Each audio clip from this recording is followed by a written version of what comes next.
ഹരി വിവാഹം കഴിക്കാൻ മടി കാണിക്കുന്നതിൽ പ്രതിഷേധിച്ച് അച്ഛനും അമ്മയും വീട് വിട്ടിറങ്ങുന്നു.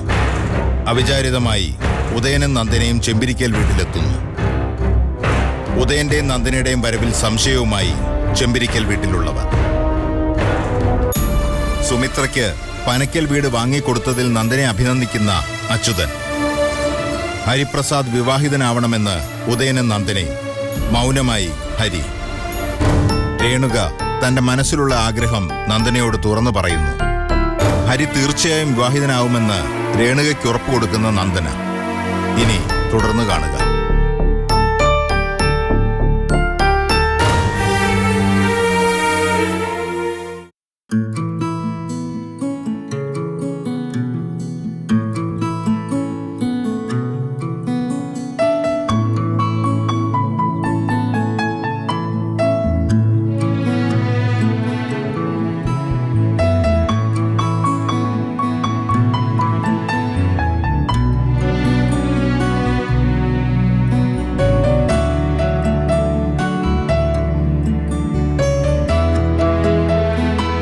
നാരങ്ങ വെള്ളം.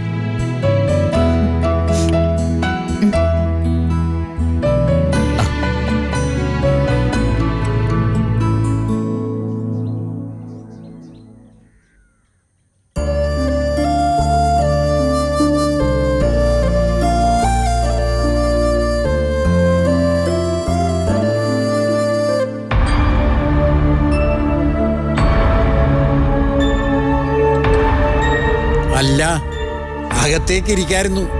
ഇല്ല, പോണം. ഓ,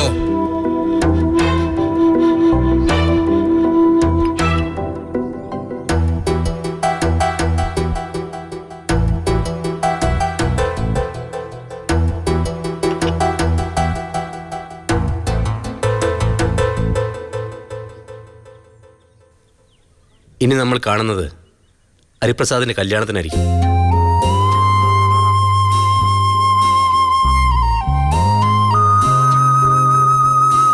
ഞങ്ങൾ ഇറങ്ങട്ടെ. ശരി.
അവരെന്താടാ പറഞ്ഞിട്ട് പോയത്? അമ്മയ്ക്ക് മനസ്സിലായില്ലേ? അച്ഛനും അമ്മാവനും മനസ്സിലായി. ഇവിടെ ഇവിടെ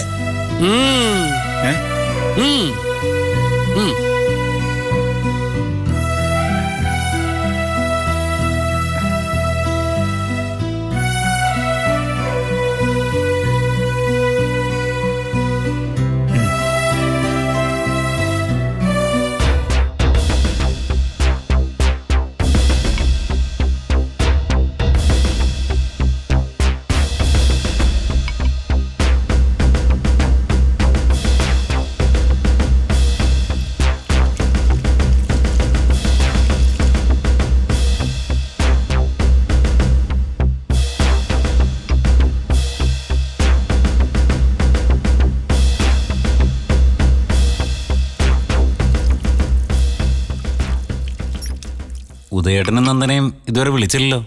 എവിടെ? ഇങ്ങോട്ട് വിളിക്കുന്നുമില്ല, അങ്ങോട്ട് വിളിച്ചിട്ട് എടുക്കുന്നുമില്ല.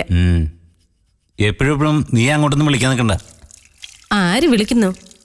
ഞാൻ 2 തവണ നോക്കി, ഒരു തവണ സ്വിച്ച് ഓഫ്, പിന്നെ വിളിച്ചപ്പോൾ എടുത്തുമില്ല. നാടക ക്യാമ്പെന്നൊക്കെ പറഞ്ഞ് ഉദയേട്ടൻ പലപ്പോഴും വീട്ടിൽ നിന്ന് മാറി നിന്നിട്ടുണ്ട്. ഇത് പക്ഷേ രണ്ടുപേരും കൂടി. അതും ഒരു തരം നാടകമല്ലേ? പല സ്ഥലത്തായി ക്യാമ്പ് ചെയ്തുള്ള നാടകം. ഇങ്ങ് വരട്ടെ. അവര് വീട്ടിൽ വന്ന് കയറി 1 മണിക്കൂറിനകം നമുക്ക് ഇവിടുന്ന് ഇറങ്ങണം. എങ്ങോട്ട്? ടൂറിന്.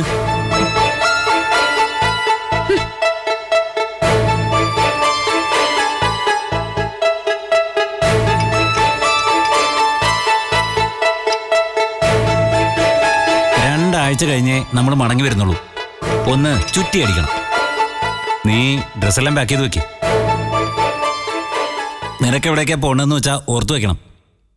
എന്തൊരു സ്നേഹം! ഒരുപാടടുത്ത് പോണമെന്ന് എനിക്ക് ആഗ്രഹം ഉണ്ടായിരുന്നു. എത്രയോ തവണ പറഞ്ഞതാ.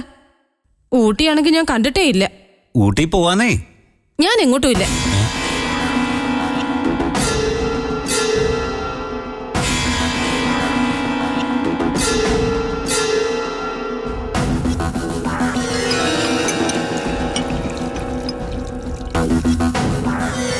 അതെന്താ കാർത്തികേ? വല്ലവരോടുള്ള വാശി തീർക്കാനല്ല ഭാര്യയും കൊണ്ട് സഞ്ചാരത്തിന് പോകേണ്ടത്. ഒരു ചാൻസ് ഒത്തു വന്നത് ഇപ്പോഴല്ലേ?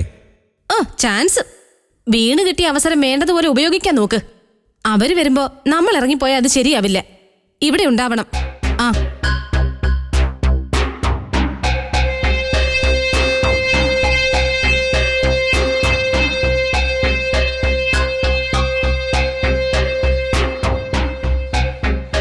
മാറി നിന്ന് ഇത്രയും സമയം കൊണ്ട് നന്ദന എന്തൊക്കെ പ്ലാനുകൾ ഉണ്ടാക്കിയെന്ന് ആർക്കറിയാം? ഉദയേട്ടനെ ഒറ്റയ്ക്ക് കൈ കിട്ടിയതല്ലേ. അവളുടെ ആ പദ്ധതികൾ എന്താണെന്ന് അറിയണം. എന്നിട്ട് വേണം നമുക്ക് നമ്മുടെ പ്ലാൻ തയ്യാറാക്കാൻ. പ്രതാപേട്ടനെ ഒന്ന് വിളിക്കാം.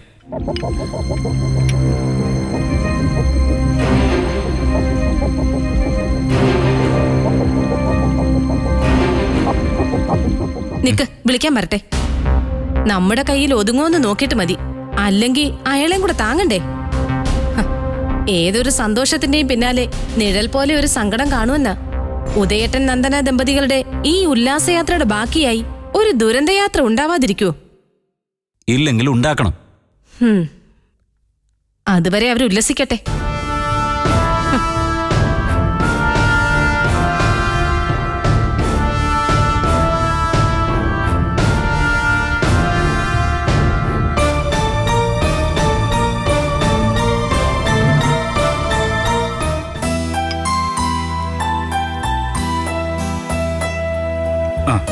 മതി മതി.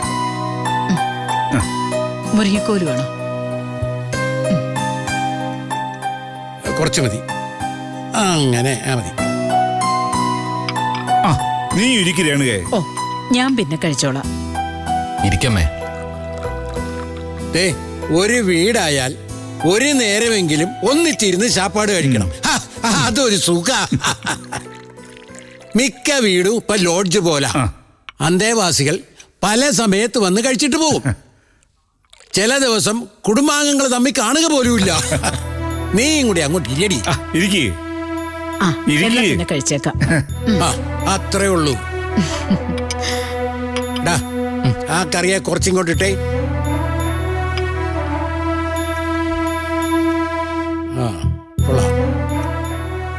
വീട്ടിൽ ചെന്നേ അത്താഴത്തിന്റെ പങ്ക് കഴിക്കണം.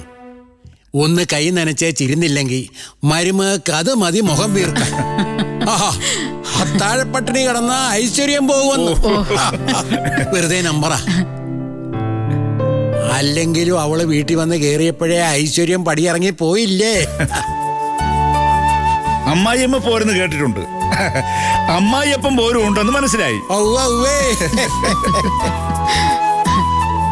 ചപ്പാത്തി മതി. അയ്യോ, 2 അല്ലേ കഴിച്ചുള്ളൂ? എന്താ നിർത്തിക്കളഞ്ഞത്? ആര് നിർത്തി? എടി ചപ്പാത്തി മതി എന്നാ പറഞ്ഞത്. ഇനി കഞ്ഞിയിലോട്ട് കയറുക.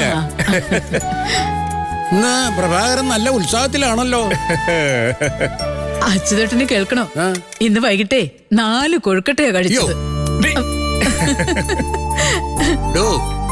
വയററിയാതെ വല്ലതും അകത്താക്കിയിട്ട് ഇനി അതിന്റെ പേരിൽ ആശുപത്രിയിലാകല്ലേ. ഒന്ന് വെറുതെ ഇരിക്കണ്ട അച്യുതേട്ടാ. ഹരിയേ, ഇന്ന് ഈ വീട്ടിലെ സന്തോഷം നീ കണ്ടോ? എടാ, ഇപ്പോഴാ ഒരു കുടുംബമായത്. നന്ദനയും ഭർത്താവും കുറച്ച് മുമ്പേ വരേണ്ടതായിരുന്നു. അതിനു മുമ്പ് ഇവിടെ വരേണ്ട ആളായിരുന്നല്ലോ നന്ദന.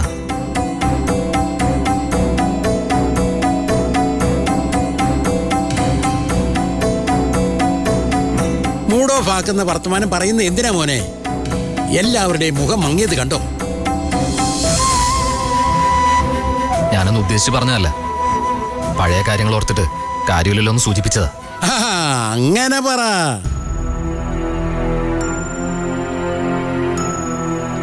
അപ്പോഴേ കുറച്ചുകൂടി വിപുലീകരിച്ച ലിസ്റ്റുമായിട്ട് നാളെ ഞാൻ ഇങ്ങ് വരും. പെൺകുട്ടികളുടെ ലിസ്റ്റിന്റെ കാര്യമായി പറഞ്ഞേ. Photo with biodata. ആദ്യം അത് ഹരിയെ കാണിക്കും.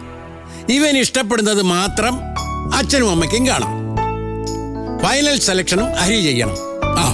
അമ്മാവൻ അത്രയ്ക്ക് ബുദ്ധിമുട്ടണമെന്നില്ല. അതെന്താ നീ അങ്ങനെ പറഞ്ഞേ? ലിസ്റ്റ് തയ്യാറാക്കലും തരംതിരിക്കലൊന്നും വേണ്ട. ഹരി, ഇനി കാലുമാറിയാലുണ്ടല്ലോ. കാലുമാറിയതല്ല ചാ, നിങ്ങൾ സെലക്ട് ചെയ്യുന്ന ഒരു കുട്ടി, ഒരേ ഒരു കുട്ടി, അതിനെ ഞാൻ കാണുന്നു, കല്യാണം ഫിക്സ് ചെയ്യുന്നു. അങ്ങനെ മതി. അതാ നടക്കാൻ പോകുന്നത്.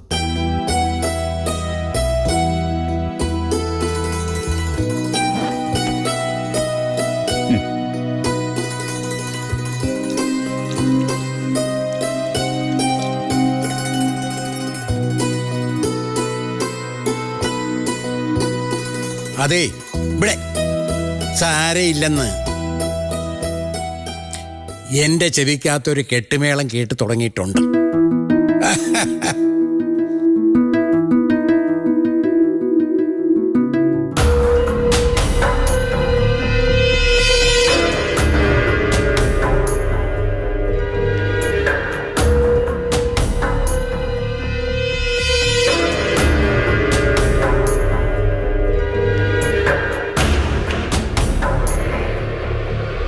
എന്നാലും എവിടെ പോയതായിരിക്കും അവര്? അതല്ലേ പ്രതിഭ അറിയാത്തത്. ഇത് മധുവിധ യാത്രയല്ല, അജ്ഞാതവാസം. സീതയും രാമനും കൂടിയുള്ള അജ്ഞാതവാസം. ഇവിടെ ശ്രീരാമനെ സീതയെ ഒളിച്ചു പാർപ്പിക്കാൻ കൊണ്ടുപോയിരിക്കുന്നത്. അവരെന്നാ ഉദയനൂർ വന്നിട്ട് പോയത്? 3-4 ദിവസമായി. ചൊവ്വാഴ്ച വന്നു, ബുധനാഴ്ച രാവിലെ പോയി. ഭയങ്കര ഷോ ആയിരുന്നു. ഇവിടെ അതിന്റെ പിന്നത്തേതാ, ഒന്നും പറയണ്ട. ഉദയനെ ഞാനൊന്ന് വിളിച്ചു നോക്കിയാലോ? എന്തിനാ? അതിന്റെ ആവശ്യമൊന്നുമില്ല.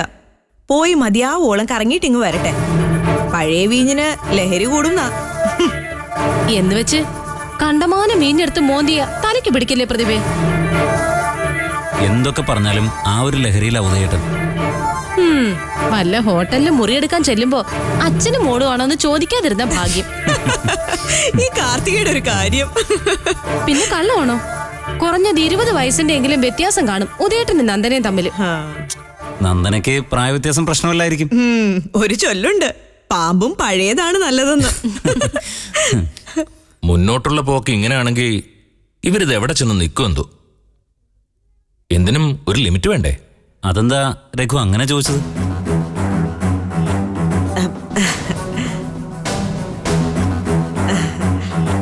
ഇങ്ങനെ എത്ര നാൾ അവർ അടിച്ചുപൊളിച്ച് നടക്കുമെന്നാ രഘുവേട്ടൻ ഉദ്ദേശിച്ചത് അല്ലേ?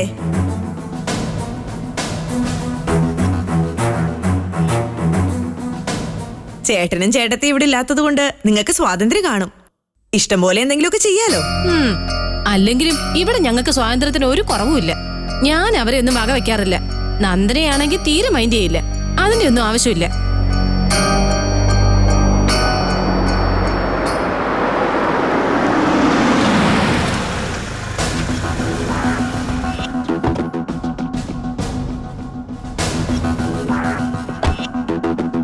ഇപ്രാവശ്യം ഇങ്ങ് വരട്ടെ. നന്ദനയെ പിടിച്ചു നിർത്തി ഞാൻ ചോദിക്കുന്നുണ്ട്.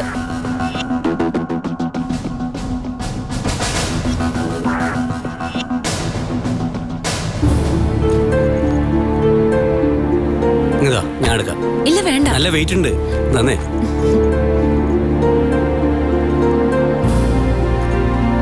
ഹലോ. ഹലോ. അമ്മായി അമ്മാവൻ എപ്പോ വന്നു? ഞങ്ങൾ ഇങ്ങോട്ട് വന്ന് കേറിയതേ ഉള്ളൂ. നിങ്ങൾ ഉദയനൂര് വന്നപ്പോ രഘുവേട്ടൻ ബിസിനസ് ടൂറിലായിരുന്നല്ലോ. അപ്പൊ രണ്ടുപേരെയും വന്ന് കാണണമെന്ന് ഏട്ടൻ ഒരേ ആഗ്രഹം. ഉദയ, സന്തോഷം. ഇത് കുറച്ച് നേരത്തെ ആകാമായിരുന്നു. ഹണിമൂൺ ട്രിപ്പ് ഇങ്ങനെ കേരളത്തിന് മാത്രം ഒതുക്കണം എന്നില്ല ഉദയേട്ടാ. ഞങ്ങളുടെ ഹണിമൂൺ മുഴുവനും ഔട്ട്സൈഡിലായിരുന്നു. കാശ്മീർ വരെ പോയി.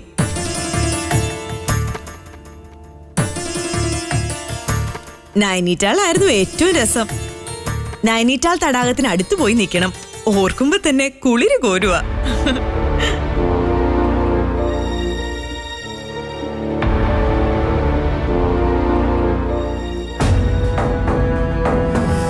യതിയേട്ടനും ചേച്ചി എന്താ ഒന്നും മിണ്ടാതെ നിൽക്കുന്നത്? നമ്മളെന്ത് മിണ്ടാന്? നിങ്ങളെ കൂട്ട് എല്ലാം കളഞ്ഞു ചിറങ്ങി പോവാൻ പറ്റൂ? വീട്, പശു, കൃഷി, കട പെട്ടുപോയില്ലേ? നിങ്ങൾ പോയിട്ട് ലേറ്റ് ആയതുള്ള പിണക്കത്തിലാ കാർത്തിക. സ്നേഹമുള്ളടത്തല്ലേ പിണക്കം ഉണ്ടാവുള്ളൂ. ഉദയന്നൂരിന്ന് പോയിട്ട് 2-3 ദിവസം ആയല്ലോ. എവിടേക്കായിരുന്നു യാത്ര? കൊച്ചു കൊച്ചു ചില ട്രിപ്പുകൾ.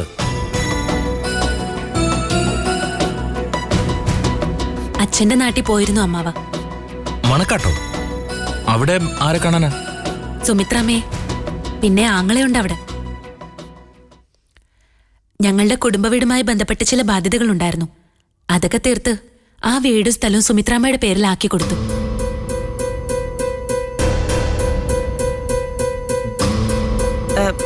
പേരിലാക്കി കൊടുത്തു എന്ന് പറയുമ്പോ വിറ്റുപോയ സ്ഥലമായിരുന്നു, അത് തിരികെ വാങ്ങിക്കൊടുത്തു.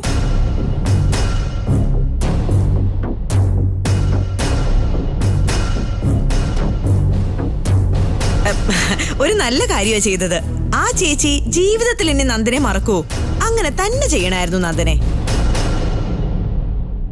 അല്ലേ രഘുവേട്ടാ?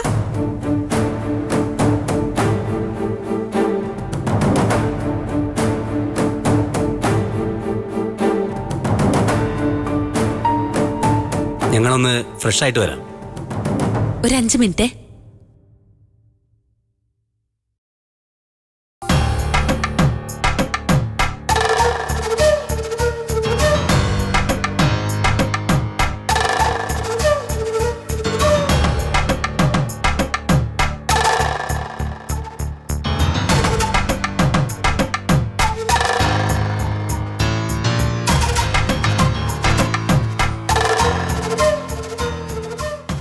കണ്ടോ, ഇതാ കഥ.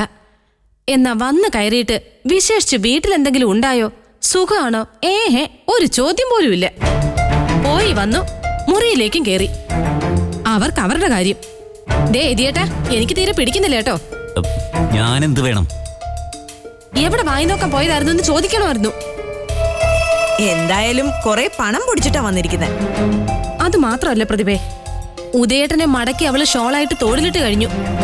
അതിനുവേണ്ടി ആസൂത്രണം ചെയ്തതാ ഈ യാത്രകളൊക്കെ. ഇപ്പോ ബാഗ് എടുക്കുന്ന ഉദയേട്ടൻ നാളെ നന്ദനെ വേണമെങ്കിൽ എടുത്തോണ്ട് നടക്കും. ഇതെന്തായാലും നല്ലതിനല്ല. നമുക്ക് പോയി അവരോടൊന്ന് സംസാരിച്ചാലോ രഘുവേട്ടാ? വിരുന്നുകാരായി വന്ന നമ്മളോട് ഒരു ലോഹ്യം പറഞ്ഞിട്ട് അങ്ങോട്ട് കേറി പോയില്ലേ? അങ്ങനെ അങ്ങ് വിട്ടാ ശരിയാവില്ല.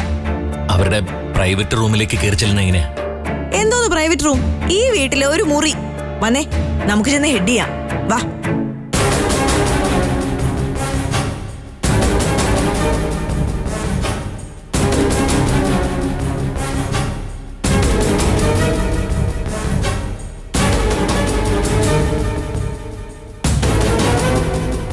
പോക്കിലൊരു പന്തികേടുണ്ടല്ലോ. അമ്മാവനും അമ്മായിയും വന്നപ്പോഴേ എനിക്ക് തോന്നിയതാ വെറുതെ അല്ലെന്ന്. പ്രതിഭയല്ലേ ആള്, വല്ല കൗശലവും പ്രയോഗിക്കാതിരിക്കില്ല. ഞാൻ പുറകെ ചെന്ന് നോക്കട്ടെ, എന്താ സംസാര വിഷയം എന്നറിയാലോ. ഏയ്, അവരാരെങ്കിലും കണ്ട മോശ. ആരും കാണാതെ ഞാൻ പോയിട്ട് വരാന്നേ. അങ്ങനെ വിട്ടാ ശരിയാവില്ല. നീ സൂക്ഷിക്കണേ.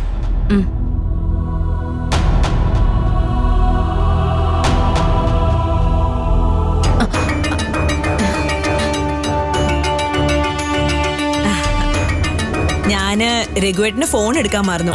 ആരെങ്കിലും വിളിച്ചാ അറിയില്ലല്ലോ. എടുക്കട്ടെ?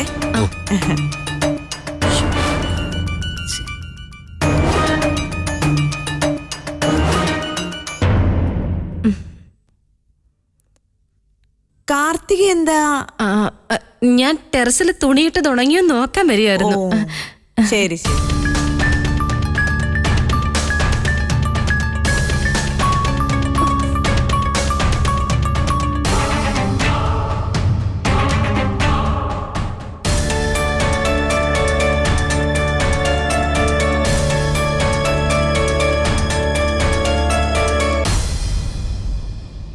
കാർത്തികേ, ഇങ്ങ് പോര്, അതാ നല്ലത്.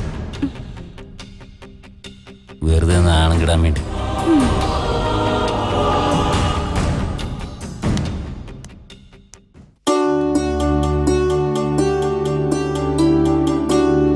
ഇപ്പൊ കുളിക്കുന്നുണ്ടോ?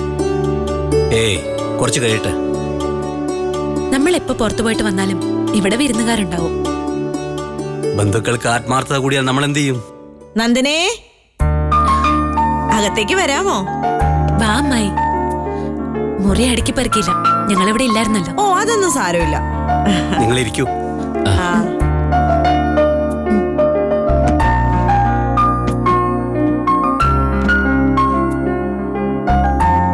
അസൂയ ഉള്ളവരെ പറ്റി കേട്ടിട്ടുണ്ട്, എന്നാലും ഇത്ര അസൂയുള്ളവരെ ആദ്യമായിട്ടാ കാണുന്നത്.